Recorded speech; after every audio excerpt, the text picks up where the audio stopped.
পটুয়াখালীর ১০ মিনায় বাংলাদেশ জামায়াতে ইসলামীর কর্মী সমাবেশ অনুষ্ঠিত হয়েছে।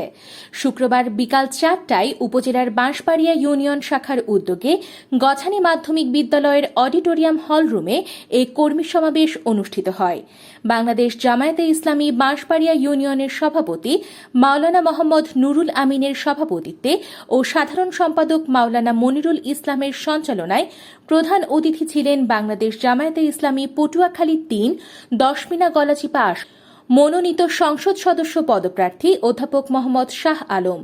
বিশেষ অতিথি ছিলেন বাংলাদেশ জামায়াতে ইসলামী ১০ মিনা উপজেলার আমির এম লুৎফর রহমান, বাংলাদেশ জামায়াতে ইসলামী ১০ মিনা উপজেলা শাখার সাধারণ সম্পাদক মাওলানা আবুল বাশার, বাংলাদেশ জামায়াতে ইসলামী মনোনীত বাঁশবাড়িয়া ইউনিয়ন চেয়ারম্যান পদপ্রার্থী ও বাংলাদেশ জামায়াতে ইসলামী উপজেলা শাখার যুগ্ম সাধারণ সম্পাদক অধ্যাপক মোহাম্মদ হাবিবুর রহমান, বাংলাদেশ জামায়াতে ইসলামী ১০ মিনা উপজেলা শাখার কর্মপরিষদ সদস্য মাওলানা সাইফুল ইসলাম, বাংলাদেশ জামায়াতে ইসলামী ১০ মিনা উপজেলা শাখার বাইতুল মাল সাধারণ সম্পাদক মাওলানা মোহাম্মদ রেদওয়ান সহ উপজেলা, ইউনিয়ন এবং ওয়ার্ড পর্যায়ের বাংলাদেশ জামায়াতে ইসলামী নেতৃবৃন্দ।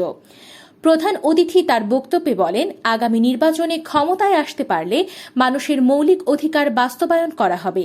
ঘরে ঘরে গিয়ে জামায়াতে ইসলামীর দাওয়াত দিতে হবে এবং ভোট প্রার্থনা করতে হবে।